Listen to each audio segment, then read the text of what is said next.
So as a starter, guys, what we need is a funnel with a hose pipe, maybe depending on how easy it is to get to the DPF sensor.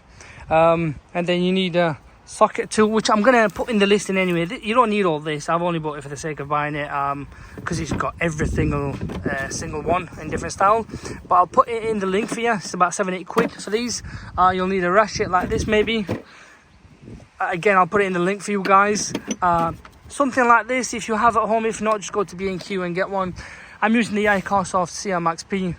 And thanks to eManualOnline, they're the ones who have guided me into where the sensors are, which I recommend that you get in touch with these guys if you are stuck to what sensor you need to take off to be able to do the DPF clean like I have. I've put in the link as well. This is their website. They've got offers on. They're not expensive. They're only a few quid. Honestly, it's worth every penny if you ask me. Just in case you don't know what you're doing or what sensor to take off, these guys will be able to help you. They'll send you the whole manual of the car, send them the reg, the VIN chassis, and they'll sort it out for you. But yeah, this is it, guys, and it's some chemicals, which I'm using TFR traffic film remover. You can use bleach, you can go to Bullseye. They have their own DPF clean solution, but I'll be honest, it's the same as these that they mix up and whatnot. And then we just use some water like that, pop it in, and yeah, we'll go through the process. In this video, I'm going to go through the DPF cleaning process. For all those that have probably seen my other videos, I'm going to do one on this Mercedes Sprinter. It's a 2020 plate, and the DPF is located here, as you can see. Thanks to eManualOnline, they have provided me with a diagram of which sensor is best to take off to kind of go through the DPF, in other words, to clean it.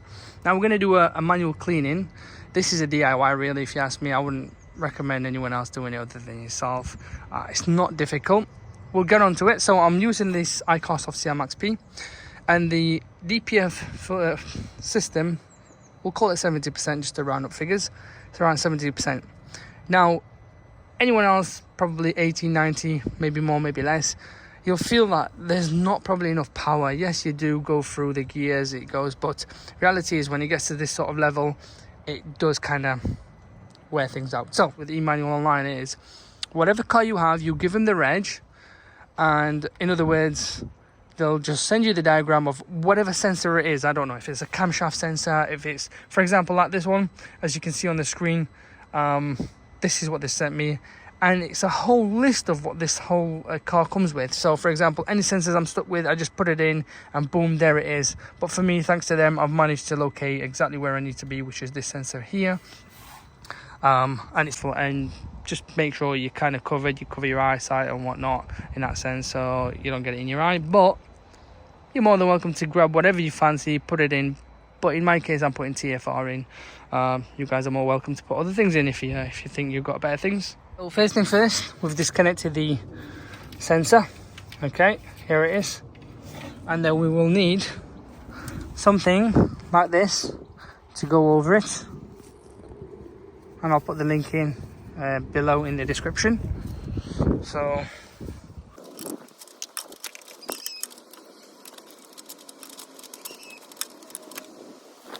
you all know I have taken off the DPF pressure sensor as well. Again, thanks to eManualOnline.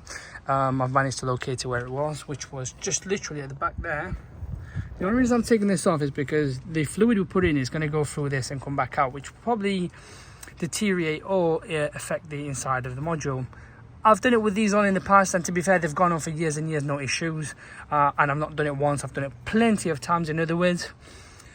And no one's ever complained, but I'm taking it off just to be a bit more cautious. But in your game, you may not have to if you don't want to, but that's where it was located on this 2.1 Mercedes Sprinter. On VAG cars and whatnot, it'll be at the back of the engine again, somewhere around there. Okie guys, so I've got a funnel, which we need, a bit of piping, and this piping is just to make life easy for me. We'll go in there like that, right? If it does go in. There we go, we're in. This is just to help us make sure we're going in perfectly, nothing's leaking.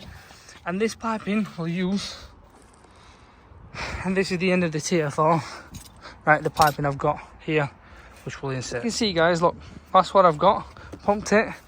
Some will ask, how much do you need? You really need as much as you need to make sure that when this chemical comes out of the exhaust, it's actually clear and not mucky or black or brown or whatever you want to call it. So we keep constantly make sure you do not insert anything without having the engine running, because if you insert anything in there now, I know in this case it won't, but in your case it may overflow back into the turbo and you're screwed. So just make sure you have the engine running, which I will turn it on in now.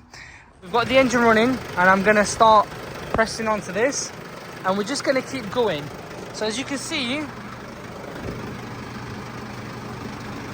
right, we're going to keep going for best part of, let's say we use 1/3 of that, and once we have, we're going to put water in as well and just kind of flush it out. As you can see, I've used more than 1/3 now. Let go, and if you see this, guys, right, we'll do the same, but this time a bit more with the TFR, just to make sure we've gone through them chemicals, and then we'll put the water in after as well. And we'll do this probably 1 or 2 times just to make sure it's all clean, because while you're at it, make sure you've done your best. So this is just only the TFR, guys. It's not the dirtiest thing in the world. I've seen far worse vehicles than this. And we're going to pour the water in and clean it in. So guys, as you can see, I've got the water running and the engine running. And what we need to do is make sure you insert it without having your face in there, because it'll get pressure. There we go. And then just leave it in there, and it's all tight in there for me, but you have to put your foot down here and there just to give it that oomph, so it pushes out. So we can see here, look at the flow. But it'd be nice if someone put, like, if you've got,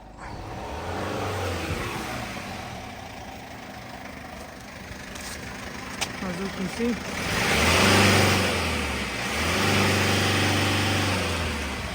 so let it fill back up, and then we'll give it another oomph. And we'll do this depending on how dirty the DPF is. And that's it really, guys. Nothing crazy about it. It's really easy, simple, forward. The whole process probably takes 40 minutes, 30 minutes. As you can see, it's mucky.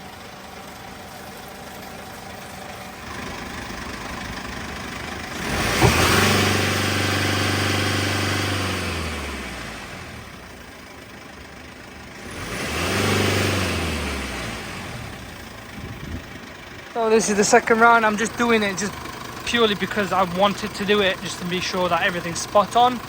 And this is why I said you best taking off the DPF pressure sensor. It's up to you. I mean, it's not the end of the world, but things come back out of it and it goes into the sensor. Sometimes just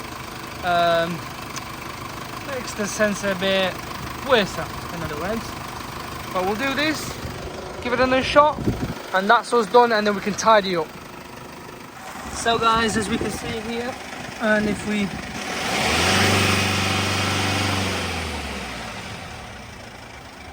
I don't think I can see any muckiness in there anymore. It's clear water that's coming out. So we'll just leave it running so the water can just clean everything else out. And then once we've done this, we'll put everything back and we'll have to go for a decent drive.